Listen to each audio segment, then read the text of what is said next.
शुक्लांबरधरं विष्णुं शशिवर्णं चतुर्भुजं प्रसन्नवदनं ध्यायेत् सर्वविघ्नोपशान्तये। अन्नपूर्णे सदापूर्णे शङ्करप्राणवल्लभे ज्ञानवैराग्यसिद्ध्यर्थे भिक्षादेवी च पार्वती। नमस्तेस्तु महामाये श्रीपीठे सुरपूजिते शङ्खचक्रगदाहस्ते नमः महालक्ष्मी नमोस्तुते। 2026 జనవరి 1వ తారీఖు నుండి ద్వాదశ రాశులు మేషం నుండి మీనం వరకు ఆయా రాశుల వారికి 2026వ సంవత్సరం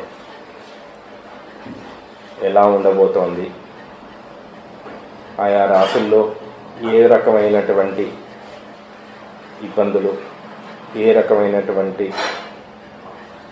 ఆదాయ ఆర్థిక అలానే లాభ నష్టాలు సుఖదుఖాలు ఇవన్నీ ఏ రకమైనటువంటి పరిస్థితులు ఉంటాయి అనేటువంటిది సవివరంగా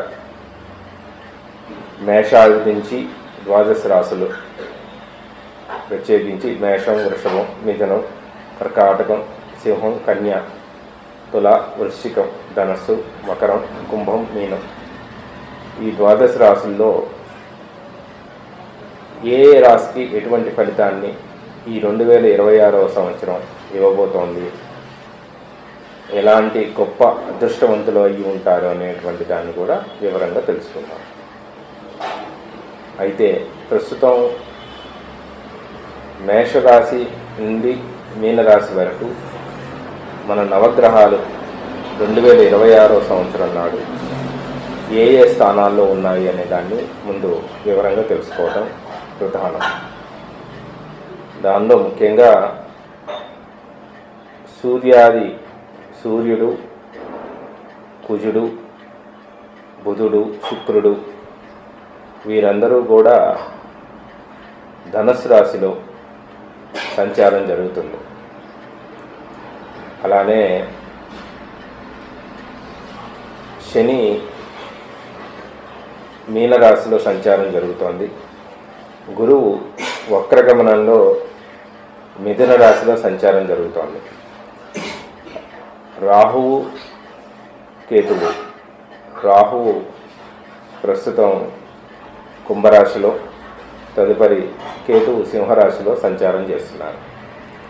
ఈ సంవత్సరం మొదట ఏ నక్షత్రం రోహిణీ నక్షత్రంతో జనవరి 1వ తారీఖుతో మొదలవుతోంది, అంటే వృషభ రాశి నుంచి. కాబట్టి వృషభ రాశికి వృషభ రాశిలో ఉన్న నక్షత్రంతో మొదలవుతోంది. కాబట్టి శుక్రుడు ఈ సంవత్సరానికి బాగా బలంగా కనబడుతున్నాడు. కాబట్టి ఏ రాశులకి ఎలా వివరంగా ఉంటుందనేది ముందు సవివరంగా తెలుసుకుందాం.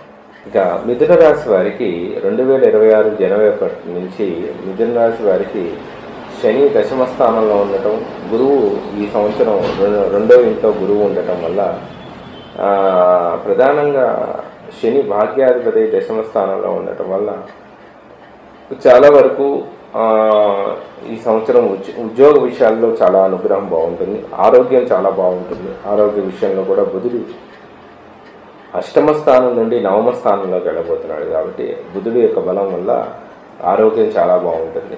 ఇక ద్వితీయ స్థానంలో గురువు బలం, అంటే కర్కాటక రాశిలో గురువు ఉండటం వల్ల అంటే ధనం, కుటుంబం అన్నీ కూడా గురువు అనుగ్రహం వల్ల శుభకార్యాలు బాగా జరుగుతాయి, శుభకార్యాలు చేస్తారు. వివాహం కాని వారికి వివాహం అవుతుంది.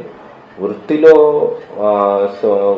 శుభం జరగని వారికి, అంటే వృత్తిలో ప్రమోషన్స్ రాకపోయినా, ఉద్యోగ ఆటంకాలు ఉన్నా కూడా ఈ 2026లో ఎంతటి ఉద్యోగ ఆటంకం లోపం ఉన్నప్పటికీ కూడా 2026 జూన్ 10 తర్వాత నుంచి మంచి మార్పు ఉంటుంది. ఉద్యోగం వచ్చే అవకాశం ఉంటుంది. ఉద్యోగంలో మంచి పేరు ప్రతిష్టలు సంపాదించే అవకాశాలు ఎక్కువగా ఉంటాయి. అట్లానే కమ్యూనికేషన్స్, అన్నదమ్ములతో కమ్యూనికేషన్స్ అన్నా కూడా చాలా చక్కగా ఉంటుంది, సౌమ్యంగా ఉంటుంది. ఎక్కువ మరీ అన్యోన్యంగా కలిసి ఉంటారని కాదు, విరోధం ఉండరాదు, చాలా వరకు బాగుంటుంది.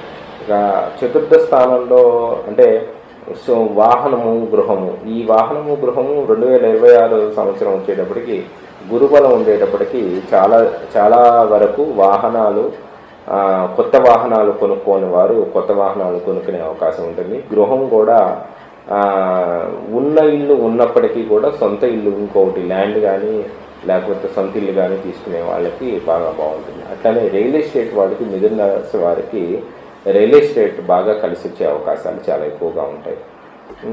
అలానే సంతాన విషయంలో మిథున రాశి వారికి సంతానంలో చాలా వరకు మిథున రాశి వారికి చక్కటి అనుగ్రహం ఉంటుంది ఈ సంవత్సరం. అలానే చాలా వరకు మిథున రాశి వారికి కొంతమందికి నాకు కనిపిస్తున్నంత వరకు కమలలు పుట్టే అవకాశం ఉంటుంది, కమల పిల్లలు పుట్టే అవకాశం ఉంటుంది. అది కూడా మార్చి నుంచి జూన్ మధ్యకాలం కానీ, జూన్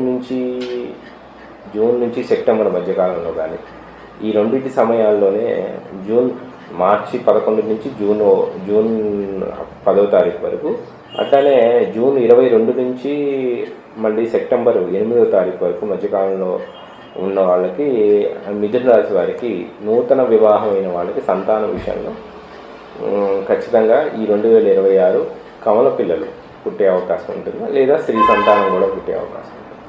ఇక 6వ ఇంట్లో అంటే రుణస్థానానికి సంబంధించి రోగస్థానము, రుణస్థానానికి సంబంధించి ప్రత్యేకించి రోగం అనేటువంటిది, అనారోగ్యాలు అనేటువంటిది 2026లో మిథున రాశి వారికి పెద్దగా ఏమీ లేదు, ఇబ్బందులు ఏమి కలిగించే అవకాశాలు ఉండవు. అట్లానే ఉన్న వ్యాధులు పెరిగే అవకాశం ఉండదు. కానీ మంచి వైద్యుడి యొక్క అనుగ్రహం వల్ల, వైద్య నారాయణుడి యొక్క అనుగ్రహం వల్ల మీరు జీవించుకునే డాక్టర్ గారు సంపాదించి మందు శరీరానికి సరైనటువంటి స్థితిలో పనిచేసి ఆ మందు యొక్క ఫలితం వల్ల ఇంకా అనారోగ్యం తగ్గే అవకాశం ఉంటుంది.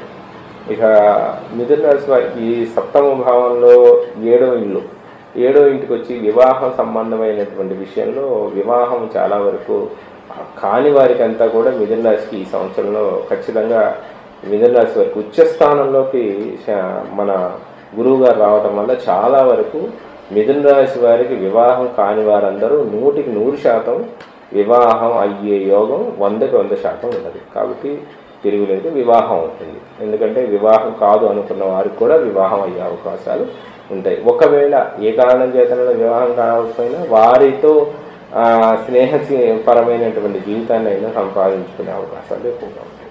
ఇక 8వ భావాధిపతి 10వ స్థానంలో ఉన్నాడు కాబట్టి కాస్త దీర్ఘకాలంగా ఎక్కువ శాతం ప్రయాణాలు చేసే అవకాశం ఉంటుంది. అలానే గురువు ఉచ్చస్థానంలో కర్కాటకంలో ఉండి 8వ భావాన్ని చూడటం వల్ల కొంచెం విదేశీ ప్రయాణం కష్టమైన విదేశాలకు వెళ్ళే అవకాశం బలంగా ఉంటుంది. విదేశాలకి అనుకోకుండా విదేశాలకు వెళ్ళే యోచన మాత్రం బాగా ఉంటుంది. ఇక భాగ్యాధిపతి 10వ స్థానంలో ఉన్నారు. తండ్రి నుంచి వచ్చేటువంటి ఆదాయం కానీ, ఆస్తులు కానీ ఇబ్బందులు కలగకుండా ఉంటాయి. చక్కటి ఆస్తులను సంపాదించుకునేటువంటి ఆస్తులు ఎక్కువగా ఉంటాయి. 2 పూర్వపుణ్య ఫలం కూడా బాగా ఎక్కువగా అనుగ్రహం బాగుంటుంది.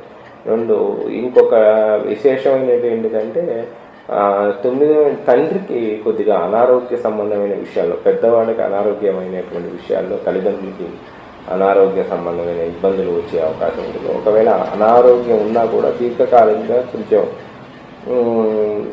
తక్కువ ఫలితాన్ని ఇస్తుంది. అంటే వాళ్ళ ఆరోగ్యం ఫలితం అనేటువంటిది తక్కువ, ఆరోగ్యం అనేటువంటిది తగ్గటం అనేటువంటి విషయంలో కొంచెం తక్కువగా ఉంటుంది.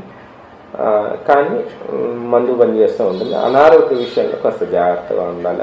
అంటే తొందరగా అనారోగ్యాలు వచ్చేటువంటి ఆటో ఇమ్యూనిటీ డిజార్డర్కి సంబంధించి కానీ, అట్లానే కిడ్నీకి సంబంధించిన విషయంలో కానీ కొద్దిగా జాగ్రత్తలు తీసుకోవాల్సి వస్తుంది అన్నమాట. అట్లానే 10వ ఇంట్లో శని ఉండటం వల్ల వృత్తుల విషయంలో అనుకోకుండా మంచి ప్రమోషన్స్ వస్తాయి. అప్పటిదాకా వృత్తులు రాని వారికి అయితే ఏంటంటే ఖచ్చితంగా వృత్తుల్లో మంచి అనుగ్రహం కనిపించే అవకాశం బాగా ఉంది. ఇక 11వ ఇంట్లో ఏకాదశ ఫలంలో కుజుడు బాగున్నాడు కాబట్టి ఈ సంవత్సరం ఈ సంవత్సరం ఖచ్చితంగా వీరికి అదృష్టం అనే చెప్పవచ్చు. మిథున రాశి వారికి ఒక రకంగా ఈ సంవత్సరం చాలా వరకు అదృష్టాన్ని కలిగి ఉంది. ఎందుకంటే గురుబలంగా బాగా బలంగా కలిగి ఉంది కాబట్టి ఖచ్చితంగా అదృష్టాన్ని ఉంటుంది. అలానే జీవిత భాగస్వామితో కూడా చక్కటి అన్యోన్యంగా దాంపత్యంగా ఉండేటువంటి యోగ్యత చాలా ఉంటుంది. అంటే డైవర్స్ తీసుకోవాలనుకున్న వాళ్ళు కూడా డైవర్స్ తీసుకోకుండా అనుకోకుండా ఆగిపోయే స్థితులు ఏర్పడతాయన్నమాట. కాబట్టి మిథున రాశి వారికి ప్రత్యేకంగా విష్ణు సహస్రనామ పారాయణ చేసుకోవడం చాలా ఉత్తమం. విష్ణు సహస్రనామ పారాయణ వల్ల అనుగ్రహం, ఎందుకంటే విష్ణుమూర్తి అనుగ్రహం అంటే నారాయణ యొక్క అనుగ్రహం ఉండటం వల్ల చక్కగా ఉద్యోగంలోనూ వృత్తిలోనూ ఆరోగ్యంలోనూ మంచి అనుగ్రహం ఉంటుంది. అట్లానే ఎప్పటి నుంచో అనుకున్నటువంటి గృహయోగం మాత్రం అనుగ్రహించే అనుగ్రహం అంటే ఇల్లు కట్టుకునే యోగం కూడా బాగా కలిసి వస్తుంది. అప్పులు తీరుతాయి, రుణబాధలు కూడా తగ్గే అవకాశం ఉంటుంది. కాబట్టి విష్ణు సహస్రనామాన్ని బాగా పఠించడం, ప్రత్యేకించి నామ సంకీర్తన వీరు బాగా చేయడం, నామ సంకీర్తన ఎక్కువగా జపం చేయడం. అంటే హరే రామ రామ రామ హరే హరే, హరే కృష్ణ కృష్ణ కృష్ణ హరే హరే. నామ సంకీర్తనం మంత్ర, నామ సంకీర్తనే మంత్ర రూపంలో అంతర్రాజ్యంగా విరాజిల్లుతూ ఉంటుంది. కాబట్టి నామ సంకీర్తన చేయడం అనేది చాలా మంచిది. అందువల్ల ప్రత్యేకించి మిథున రాశి వారికి ఎక్కువ శాతం అంటే వీరికి దీర్ఘకాలికంగా ఉండేటువంటి అనారోగ్య సంబంధమైన విషయంలోనూ, అలానే పిల్లల చదువుల విషయంలో కూడా ఎక్కువగా ఈ విష్ణు సహస్రనామం చదవడం వల్ల చక్కటి వృత్తి నుండి పొందే అవకాశం ఉంటుంది. శుభం.